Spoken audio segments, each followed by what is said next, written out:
Okay, Jeremy Callicum and Eris Nix. Who are they, you say? They are people who,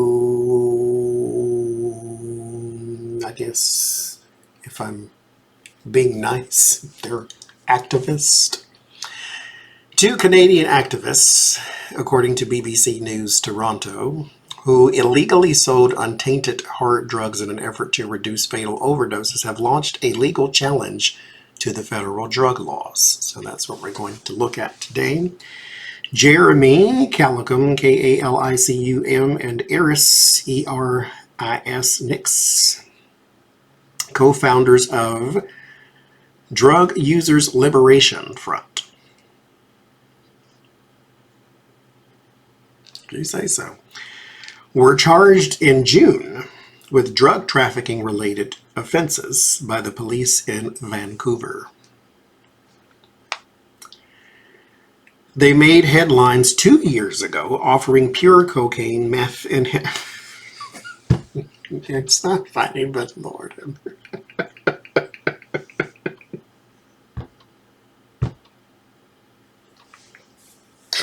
Oh, have mercy, Jesus.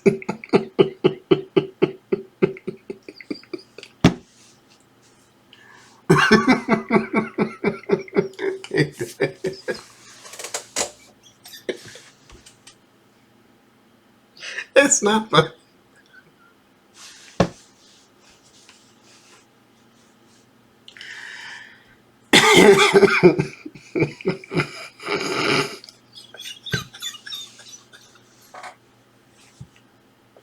Why don't you think that's a bad thing?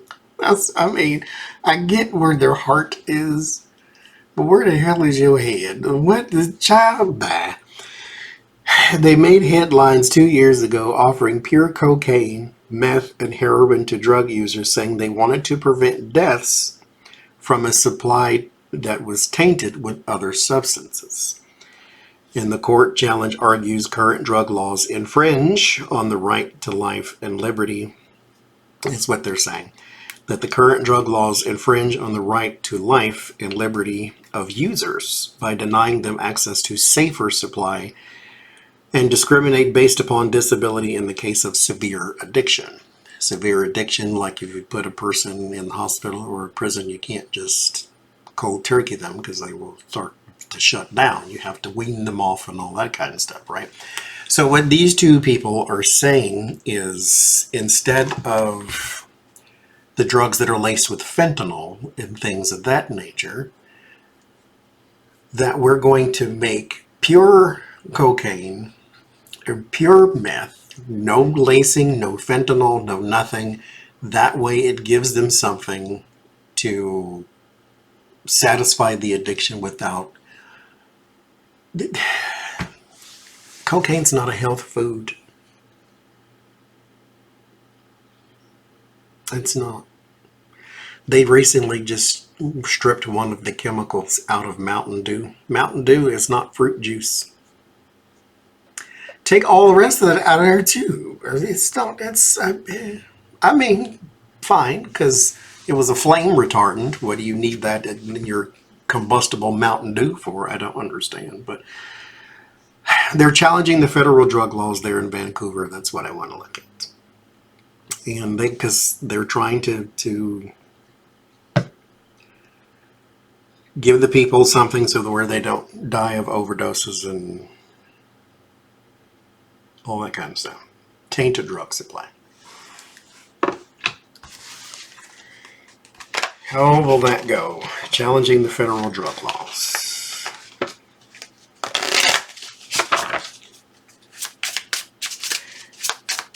Somebody got to do something, I guess, but that's just... Because mind you, in Oregon, what we did there, because fentanyl is a big problem there too, and you can get it for $5. $5. There's a report, because we have the bottle return thing here, to where you can take your cans and your bottles and your plastic bottles and things like that, and Oregon will pay you 10 cents for each one of them. And so, you know, if you're going to drink a bottle of water anyway, save your bottle and take it in when you get enough of them and get you some money for it, right?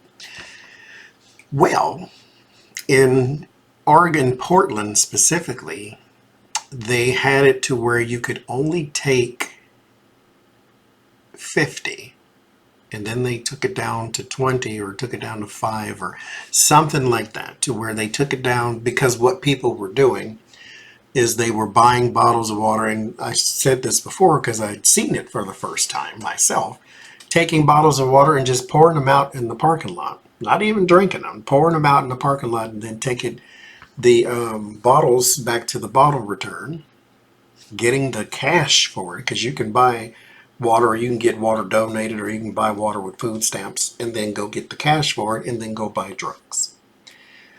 And so they had a decriminalization of drug use here in Portland because it costs more to try to lock all of them up than it did to not. And so naturally, Republicans ate that up and said that's being soft on crime, which it technically is. And so now it's a crime again. So, you know, people have tried stranger things, but fentanyl is a big problem. And some of it's coming from, as we've seen there in California, that woman who was the head of the police union or something. So how can you even fight against this when the people who are supposed to be protecting you is putting it on the street too, right? Like the crack epidemic and all that. So what about these two and their challenge to the drug laws in Vancouver? 5 of Pentacles. 5 of Pentacles, though, it's not addiction, but it does cover disease. And so there may be something in here around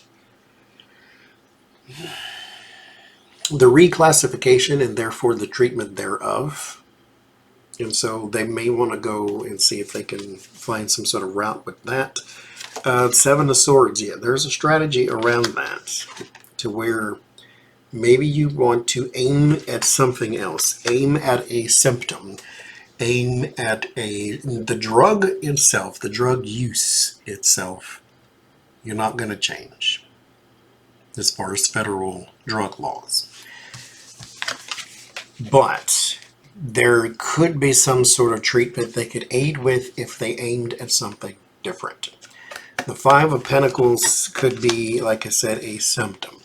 In the 5 of Pentacles card, there's a window with the 5 Pentacles in it, which gives you the indication of 2 things. There's 2 ways to read it. 1, you've been thrown out of that establishment, or 2, you're walking past your salvation because you're fixated on something else. And so instead of being fixated on a specific thing, they need to actually look around and see what else they could focus on. 7 of Swords is thievery or strategy. And so you must have a strategy around this issue. It's not simply just, let's go after, let them eat cake type of thing. The 9 of Cups, I think the ambitions are a little too high. So again, you must bring them down to reality. 9 of Cups is about wishing something would be instead of something going to be because of the strategy you put forth. The 5 of Swords is a card of defeat, but it's also a card of advantage. And so the advantage goes to one side and not the other because your strategy is wrong. The 4 of Swords. Retreat back from this. Your ambition is too high. Your goal is too high. That's not to say you can't have a bigger, brighter outcome, but it's down the line once you've taken care of the little steps. And so you're trying to build the 4th floor before the 1st type thing. So you must retreat from this here, this wishful thinking, and then develop a strategy to your advantage.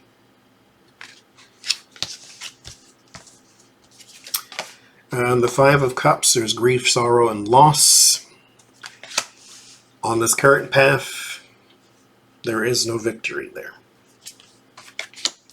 Three of Wands, anticipation. The Tower, that's destruction and upheaval.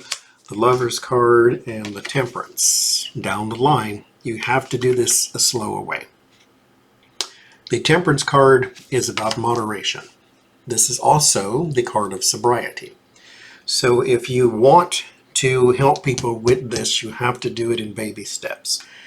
Yes, overdoses, I think they said there's 11,000 a year or something like that in the article. So I understand the urgency, but again, you can't build the fourth floor before the first. You can plan what the fourth floor is going to look like, but you must, when you start to put things on the ground, go from the bottom up. The Tower is a false ambition, and so it falls in on itself because your ambition was too high. The Temperance card is a card of moderation and baby steps, because this is how you secure things. Changing the behavior, changing the mindset, that type of thing. This is also one of those cards you pull for things like weight loss or addictions of any kind, because you can't just jump to the finish line. You must address behaviors first and then the solution. So you must build your first floor, then your fourth. Then I think you'll be fine. So we shall see.